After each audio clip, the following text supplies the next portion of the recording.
सच्चिदानंद रूपाय विश्वोत्पत्त्यादि Hathaway तापत्रय विनाशाय श्री कृष्णाय वयम नुमः।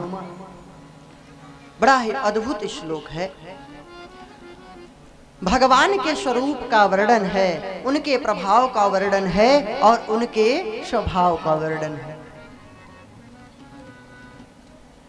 भगवान के स्वरूप का भी वर्णन है, स्वभाव का भी वर्णन है और प्रभाव का भी वर्णन है। तीनों वर्णन है इसी श्लोक में। भगवान का स्वरूप कैसा है? सच्चिदानंद रूपाय विश्वोत्पत्त्यादि हेतवे। सत, चित, आनंद, ये तीन रूप बताए गए।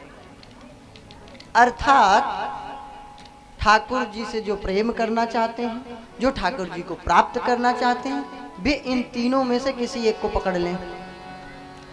या तो सत को पकड़ लीजिए, या चित्त को पकड़ लीजिए, या तो आनंद को पकड़ लीजिए, कल्याण हो जाएगा। तो भगवान सत स्वरूप भी है, चित्त स्वरूप भी है और आनंद स्वरूप भी है। अथवा भगवान सत से भी जाना जाता है, चित्त से भी जाना जाता है और आनंद से भी जाना जाता है। तो ये सत्य क्या है? क्या है सत्य? पता है? नहीं पता।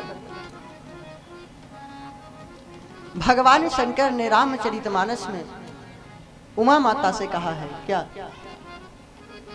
उमा कहूँ मैं अनुभव अपना,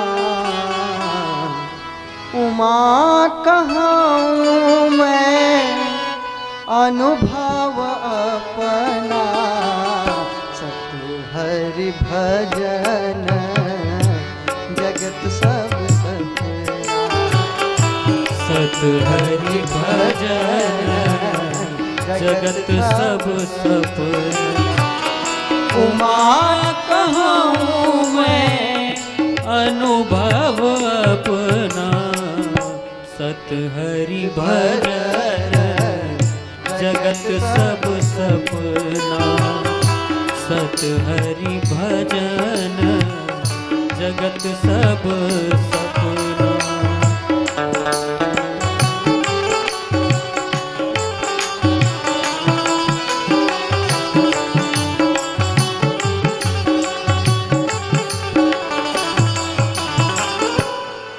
भगवान ने क्या कहा? सत्य क्या है? बिल्कुल सरल भाषा में समझिए। सत्य क्या है? भगवान नारायण की, भगवान की, परम ब्रह्म की, आदि शक्ति की भक्ति। भगवान की भक्ति ही सत्य है। और भक्ति कोई तमाशा खेल तो है नहीं कि डमरू बजा दिए, क्यों जमूड़े खेल दिखाएगा, बोला हुजूर दिखाएगा। तो भक्ति कोई तमाशा तो खेल है नहीं कि जब डमरू बजाए और प्रकट हो गए हैं भक्ति प्रकट, ऐसी बात नहीं है। कामी क्रोधी लालची इन पे भक्ति न हो, कामी क्रोधी लालची इन पे भक्ति न हो, भजन करे कोई शूरमा, जाति वरण कुल खोए कबीरा, जाति वरण कुल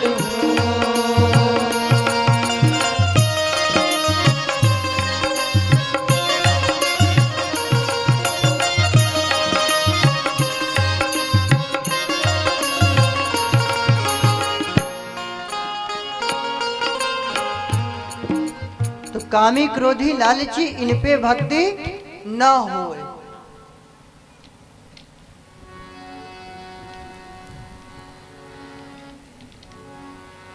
काम क्रोध मद लोभ सब नाथ नरक के पंथ।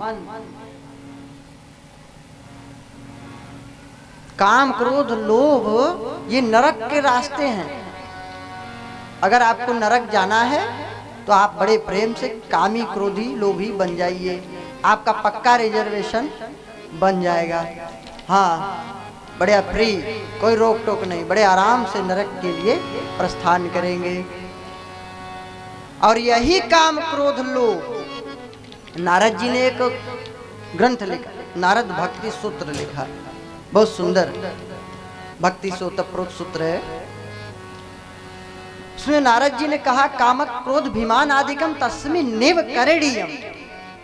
काम क्रोध अभिमान इत्यादि अर्थात काम क्रोध लोभ मोह मद मत्सर, ये सब भगवान के लिए करो।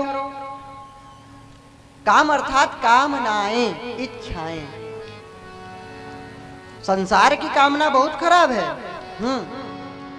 संत लोग क्यों प्रसन्न रहते हैं? कामना ही छोड़ देते हैं, संसार की इच्छा नहीं करते।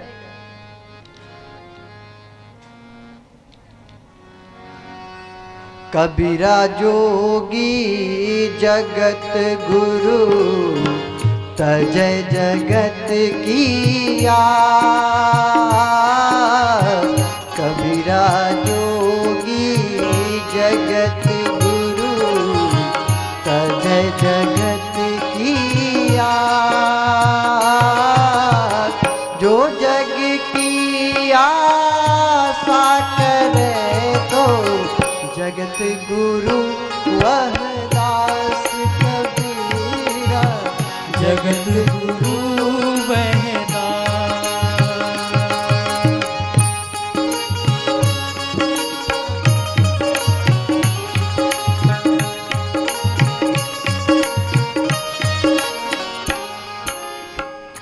तो कबीरदास जी ने कहा कि कबीर जगत गुरु है, जगत की जो आशा छोड़ दिया वो जगत गुरु, और जो जगत की आशा करे तो बोले उसका तो जगत ही गुरु है और वह दास है। तो भगवान के लिए इच्छाओं को करो, संसार से इच्छा न रखिए। न चाह गई चिंता गई मनुआ बेपरवाह, जिनको कछु न चाहिए सो जग साहन साह। काम क्रोध लोभ मोह सब है तो भगवान के लिए करो। इच्छाएं हैं तो किस चीज की हो? ठाकुर जी के दर्शन की। जैसे गोपियों के लिए सुखदेव जी ने क्या कहा था? कृष्ण दर्शन लालसा। जब ठाकुर जी अंतर्धान हो गए थे रासलीला के मध्य से, गोपियां रो रही थी, तो सुखदेव जी ने लिखा, वासना के लिए नहीं रो रही थी, स्वार्थ के लिए नहीं रो रही थी। रुरुदु सुस्वरम राजन, किस लिए रो रही थी? कृष्ण दर्शन लालसा। ठाकुर जी के दर्शन की विशेष इच्छा थी, इसलिए रो रही थी। तो अगर काम है, कामनाएं हैं, तो ठाकुर जी की भक्ति की कामना करिए, ठाकुर जी से प्रेम की कामना करिए, ठाकुर जी से कृपा की कामना करिए, ठाकुर जी के दर्शन की कामना करिए। क्रोध करना है तो उन्हीं से लड़िए, उन्हीं से झगड़िए, जैसे गोपियां लड़ती झगड़ती थी। हाँ, कितव योषिताम, कितव अर्थात छली कपटी, गाली देती थी। तो भगवान के लिए सब कर दो तो आपके अंदर भक्ति आएगी और तब आप भवसागर से मुक्त होंगे। तो सत्य क्या है? भगवान की भक्ति। सत हरि भजन जगत सब सपना। ना सतो विद्यते भाव, ना भाव विद्यते सतः। श्रीमद् भगवत गीता के दूसरे अध्याय में भगवान ने अर्जुन से कहा कि अर्जुन, असत वस्तु का कोई अस्तित्व नहीं है और सत वस्तु का कहीं अभाव नहीं। और वह सत्य क्या है? भक्ति। तो भक्ति और प्रेम आ जाए आपके अंदर तो आपको भगवान को ढूंढना नहीं पड़ेगा। जो उस सांवरे का पता ढूंढता है, जो उस सांवरे का पता ढूंढता है, उसे एक दिन सांवरा ढूंढता है, उसे एक दिन सांवरा ढूंढता है। तो आपको ठाकुर जी को ढूंढना नहीं पड़ेगा, ठाकुर जी स्वयं ढूंढते हुए तुम्हारे पास स्वयं आ जाएंगे। कण कण में तुझे ढूंढा, कण कण में तुझे ढूंढा, तेरा पता नहीं है और तेरा पता मिला तो अब मेरा पता नहीं। भक्त तो भगवान में खो जाता है। फिर भाव विभोर हो जाता है। सत भगवान की भक्ति है। सत क्या है? भगवान की भक्ति। तो भक्ति से जुड़ जाइए, भगवान स्वयं दर्शन देगा। और आप ये मत समझना कि आरती पूजा कर दी, अगरबत्ती घुमा दिए और भक्ति है गई। हाँ, बढ़िया जो है फर्स्ट क्लास सैंडल हो माता लोगों की, महंगी वाली 2000 की 4000 की, अब बढ़िया मंदिर में जाए, अब अगरबत्ती लेके त्वमेव माता च पिता त्वमेव, अब फिर पीछे मुड़ के देखें कि वो ब्रांडेड चप्पल जो था कहीं गायब तो नहीं हो गया। तो आगे मंदिर में त्वमेव माता च पिता त्वमेव, अब फिर उधर मुड़ के च पिता त्वमेव, हे पिता चप्पल कहीं गायब तो नहीं हो गए। तो ये भक्ति नहीं। मंदिर में चप्पल पहन के ही मत जाओ, फिर सच्चे मन से सच्चे हृदय से प्रार्थना करिए, सच्चे हृदय से, ढोंग नहीं। स्वामी रामतीर्थ कहते थे समुचित सुधार न कि लकीर के फकीर। समुचित सुधार, अधकचरा नहीं, अधकचरा ज्ञान नहीं। अध जल गगरी छलकत जाए और भरी गगरिया चुप जाए, है ना मुहावरा। तो अधकचरा नहीं, पूर्ण समर्पण, पूर्ण। और अधकचरा जो कोई चीज होता है, ज्ञान हो भक्ति हो, बेकार है। लिटिल नॉलेज इज डेंजरस, अल्प विद्या भयंकरी। संस्कृत में बोलते हैं अल्प विद्या भयंकरी, इंग्लिश में बोलते हैं लिटिल नॉलेज इज डेंजरस।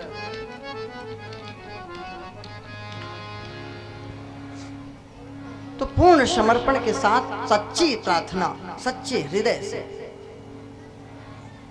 तब भक्ति को प्राप्त करोगे, तब भगवान का हृदय में स्वरूप झलकेगा। और चित्त क्या है? ध्यान से सुनिएगा, तभी आपका कल्याण है। भागवत सुनने से, केवल भागवत आयोजन करा लिया, इस कान से सुना उधर से निकाल दिया, तब कल्याण नहीं होगा। विश्वासो गुरुवाक्येषु सस्मिन् दीनत्व भावना। जो सत्पुरुष, संत महापुरुष, व्यास गद्दी पर बैठे हुए जो भी कथाकार हैं, वो सुखदेव स्वरूप मान करके उनकी एक एक शब्दों को ध्यान पूर्वक सुन करके मनन चिंतन करें तो निश्चित कल्याण होता है। तो ध्यान से सुनिए। सत भगवान की भक्ति हो गई। चित्त क्या है? ज्ञान। चित्त स्वरूप अर्थात ज्ञान स्वरूप है भगवान, अथवा ज्ञान से उसका स्वरूप झलकता है। और कौन सा ज्ञान? ज्ञान तो बहुत है। हाँ, कि अभी जो है अनाज रख ले, फिर आगे महंगा हो जाएगा तो बेचेंगे, भी एक ज्ञान है। हाँ, है ना? लेकिन ये ज्ञान नहीं। ये ज्ञान कि ये संसार नश्वर है, ये शरीर भी नश्वर है। संसार नहीं है, संसार झूठा है, ये सही नहीं है। संसार है, संसार है, यह सत्य है, लेकिन आने वाले समय में ऐसा रहेगा नहीं, परिवर्तनशील है। कैसे परिवर्तनशील है? जैसे आप इतने बड़े हो गए, कभी आप बच्चे रहे होंगे, क्या आप का बचपना आ सकता है? नहीं आ सकता, चला गया, सपना हो गया। तो जो चला गया वो आएगा नहीं, वो खत्म। तो नश्वर है संसार, जैसा आज है वैसा अगले क्षण कल नहीं रहेगा, परिवर्तनशील है। जैसे दीवार में रंग लगाते हैं, 1 वर्ष बाद, 6 महीने बाद रंग कमजोर पड़ जाता है, धीमा हो जाता है, धुंधला हो जाता है। तो क्या वो 6 महीने बाद धुंधला होता है? 6 महीने बाद रंग उतरता है? नहीं नहीं, रोज उतर रहा है, दिखता है नहीं, दिखता है 6 महीने बाद। उसी प्रकार ये संसार जैसा है वैसा अगले क्षण रहेगा नहीं, परिवर्तनशील है। अभी आपके काले बाल हैं, 20 साल बाद सफेद हो जाएंगे, या हमारे काले बाल हैं 10 साल 5 साल बाद 20 साल बाद सफेद हो जाएंगे। तो क्या 20 साल बाद ही सफेद होंगे? क्या सफेद तो वो रोज हो रहा है, पता नहीं चल रहा है, वो धीरे धीरे अचानक से पूरा दिखेगा। तो परिवर्तनशील संसार है। ऐसा दिव्य ज्ञान हो तो हम दुखी नहीं होंगे। और वास्तव में हम अहंकार करते हैं लेकिन हमारा कुछ है नहीं, कुछ नहीं। ये शरीर किसने दिया, कहां से पाए? जिस पर इतना इतराते हो, ये शरीर किसने दिया? माता पिता के द्वारा प्राप्त हुआ ये पांच भौतिक शरीर है कि नहीं है? और जीवात्मा, ये शरीर भी आपका नहीं है, माता पिता के द्वारा दिया गया है। माता पिता का भी नहीं है, प्रकृति का है, पंचभूतों का है, पंच तत्वों का है। और जीवात्मा, जीवात्मा आपका है क्या? जीवात्मा कौन है? ईश्वर अंश जीव अविनाशी, ईश्वर अंश जीव अविनाशी, चेतन अमल सहज सुख राशि, चेतन अमल सहज सुख राशि। तो जीव कौन है? ईश्वर का अंश है।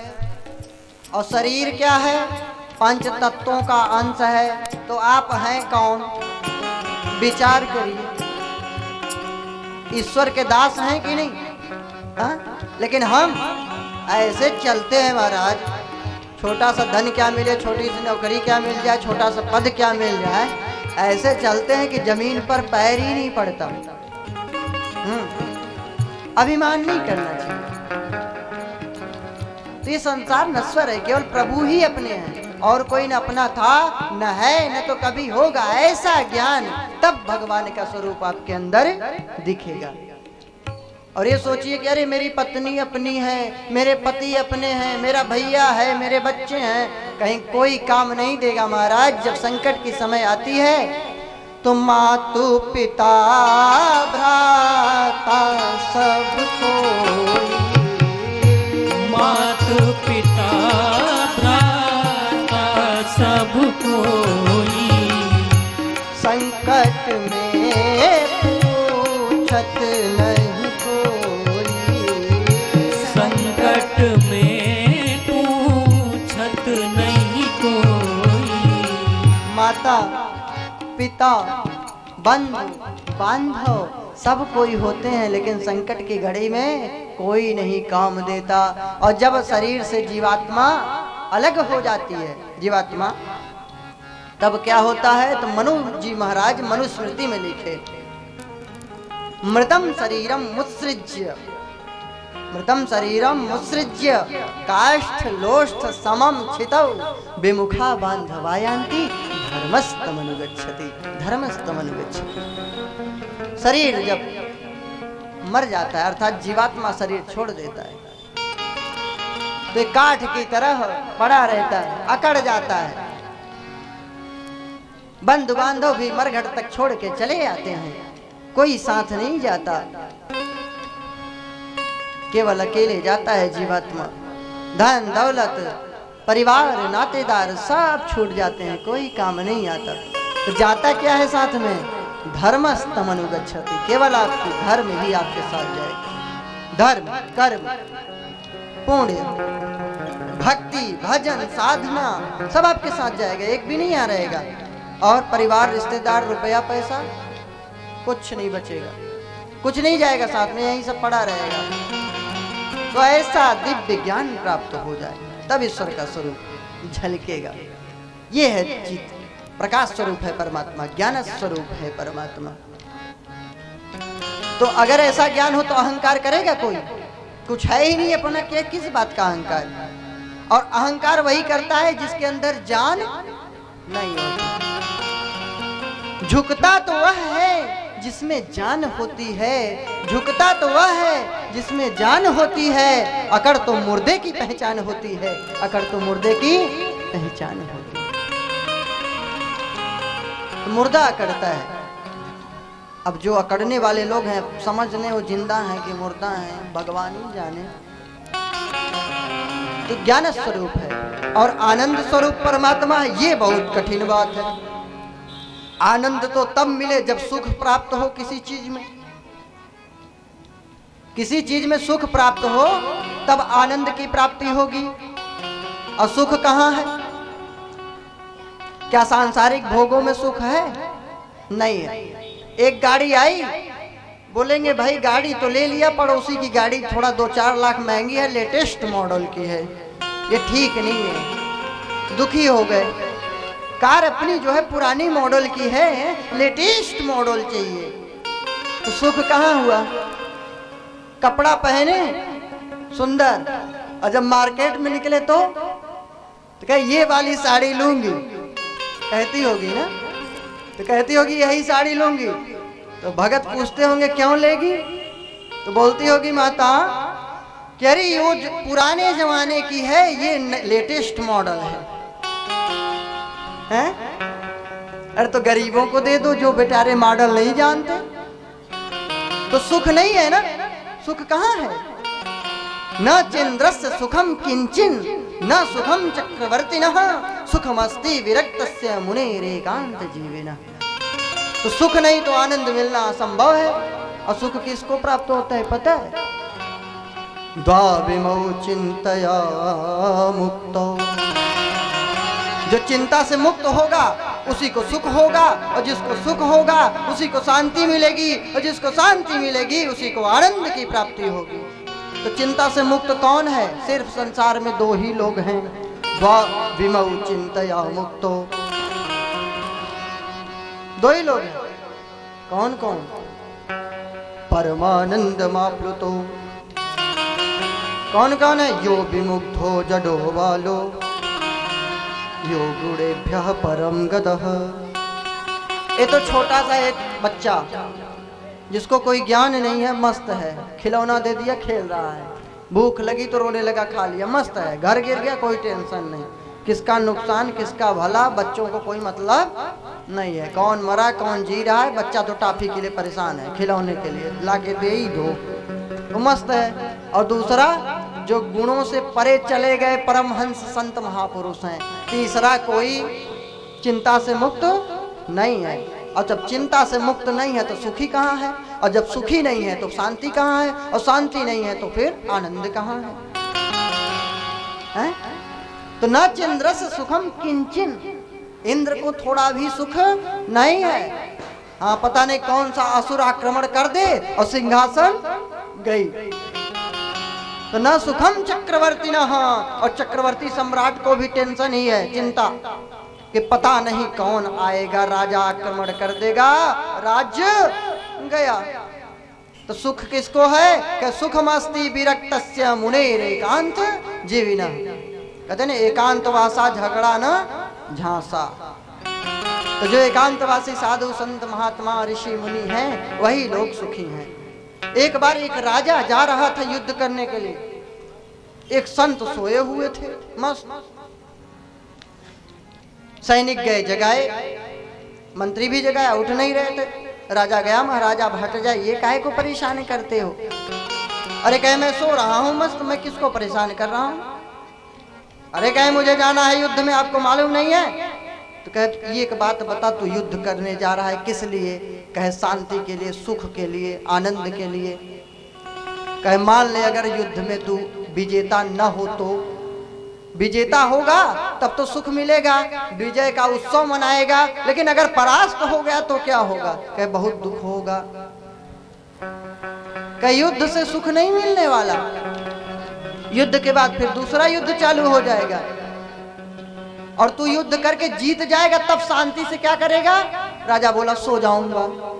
कहे वो तो बिना युद्ध के ही मैं सो रहा हूं, बिना युद्ध के ही मैं शांति से सो रहा हूं, और वही शांति का सुख का नींद तू चाहता है युद्ध के बाद। राजा समझ गया, युद्ध करना छोड़ दिया और संत का भक्त हो गया। तो संत महापुरुष ही सुखी हैं, आनंद नहीं। तो या तो संत महापुरुष की तरह जीवन व्यतीत करो, आनंद को प्राप्त कर लोगे, ईश्वर का स्वरूप प्राप्त कर लोगे, या तो परम भक्त बन जाओ तब ईश्वर का स्वरूप प्राप्त कर लोगे, या तो परम ज्ञानी बन जाओ सुखदेव जैसे परमहंस, या तो उद्धव जैसे, तब आपको भगवान का स्वरूप झलकेगा हृदय में। ये भक्ति तमाशा नहीं है, मतलब भक्ति अगरबत्ती जला दिए हो गई भक्ति, ये भक्ति नहीं। अगरबत्ती जलाना चाहिए, आरती पूजा करनी चाहिए, लेकिन हृदय से, सच्चे मन से। आप 4 घंटे नहीं कर पाते, कोई बात नहीं, 10 मिनट ही करिए, लेकिन सच्चे मन से प्रार्थना करिए, सच्चे हृदय से मन लगा करके करिए।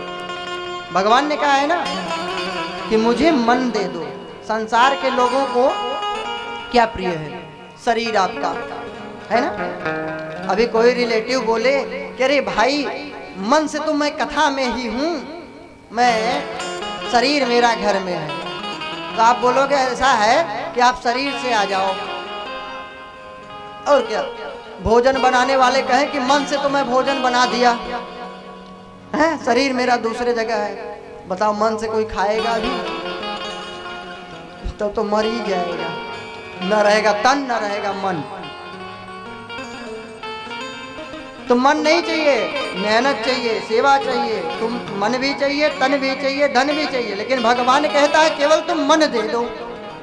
तन से तुम शरीर से संसार में रहो, संसार का काम करो, लेकिन तुम केवल मन दे दो, कल्याण कर दूंगा मैं।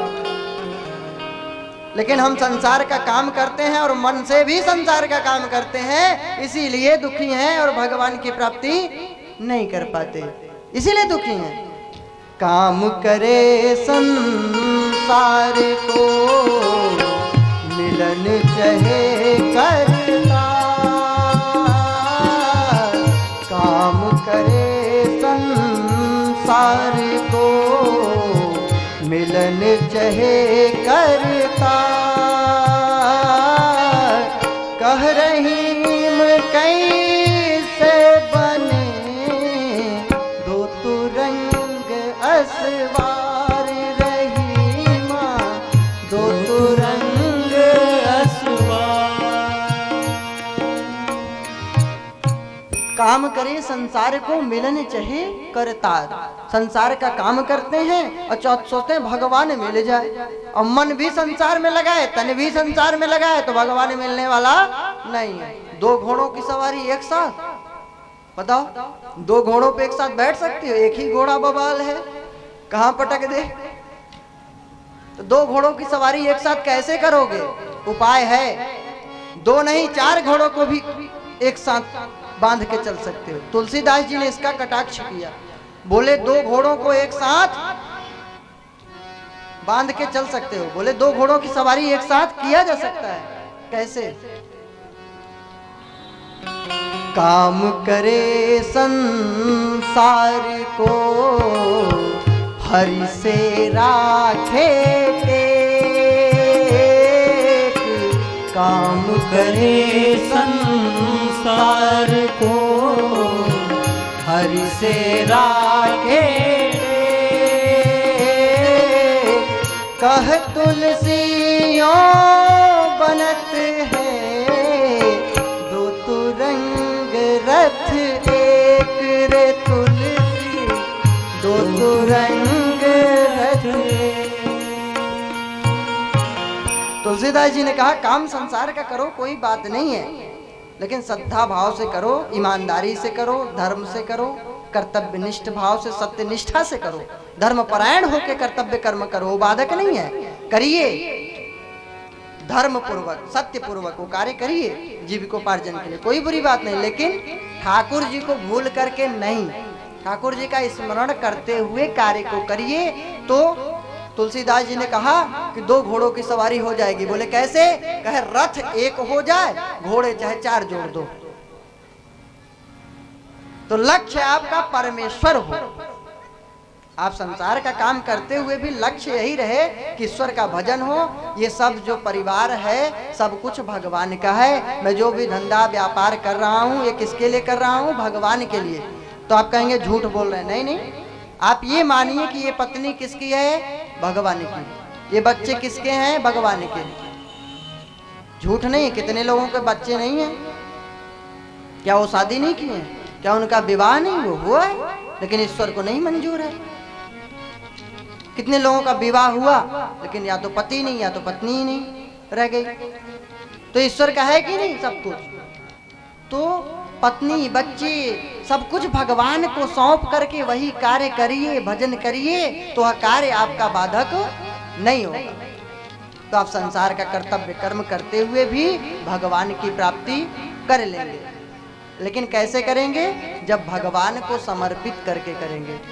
नाथ सकल संपदा तुम्हारी, नाथ सकल संपदा तुम्हारी, मैं सेवक समेत सुत नारी, मैं सेवक समेत सुत नारी।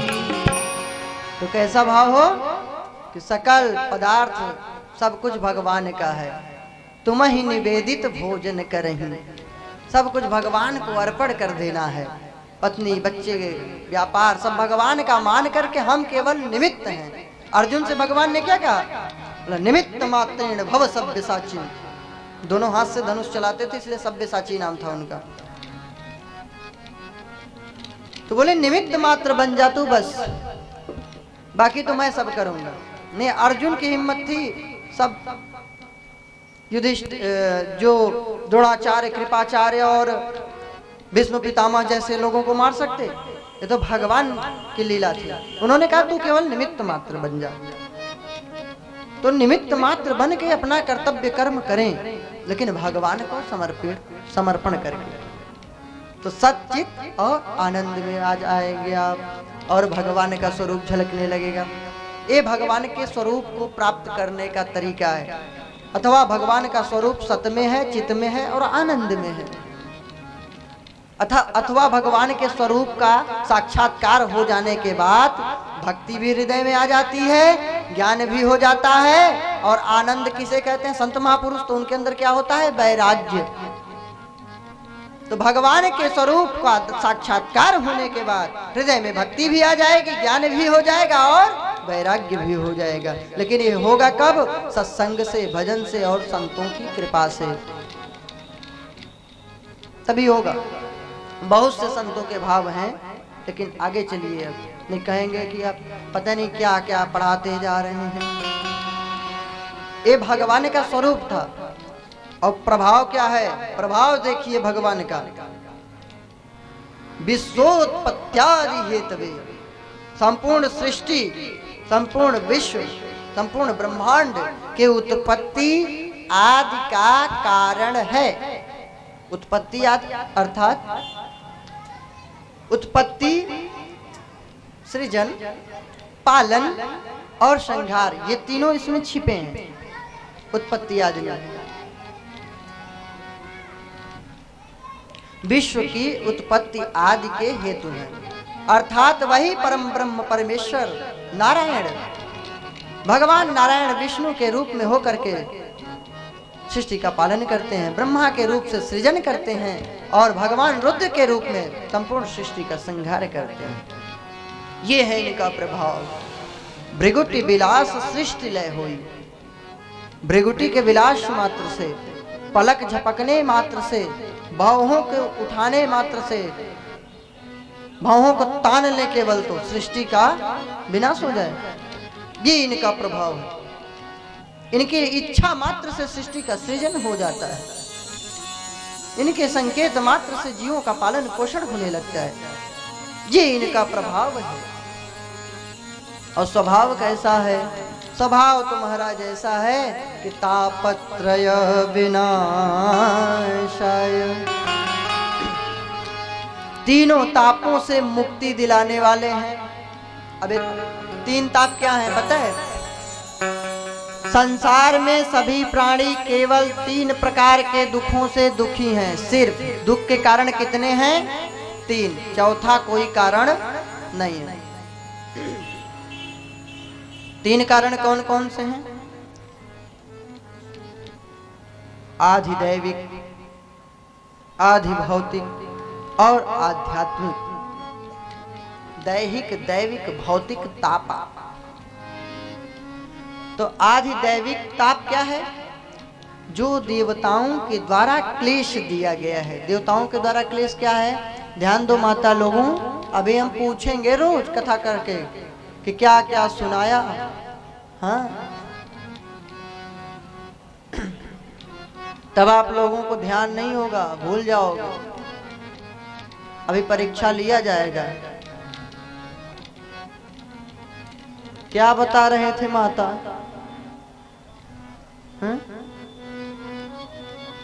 हाँ, इन्हें तो दरवाजा खुला छोड़ा ही नींद के मारे।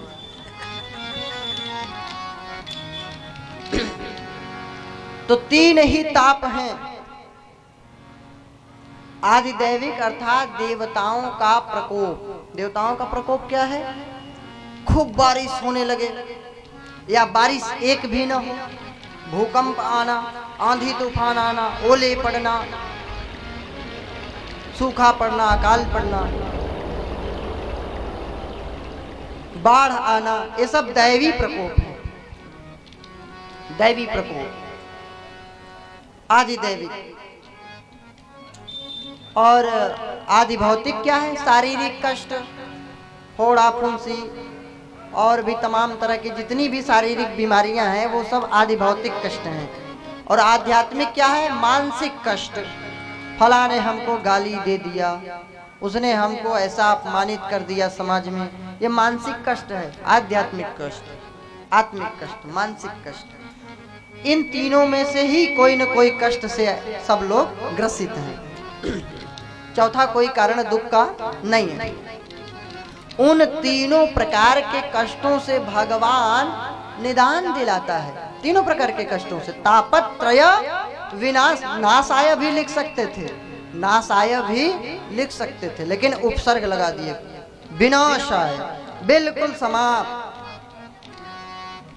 बिल्कुल खत्म। स्लेन, मार डाल, खत्म कर दिए, विनाश कर दिए, बिल्कुल समाप्त। तो तापत्रय विनाशाय, तीनों तापों से भगवान मुक्ति दिलाते हैं। ऐसे हैं स्वभाव वाले भगवान और प्रभाव वाले भगवान। श्री कृष्णाय वयम नमः। ऐसे श्री अर्थात राधा रानी किशोरी जू और कृष्णाय अर्थात कृष्ण भगवान के लिए अहम नमामि भी कह सकते थे, मैं प्रणाम करता हूं ना। वयम नमः, श्रोता वक्ता सभी लोग मिल करके प्रणाम करते। बोले भक्त वत्सल भगवान की जय।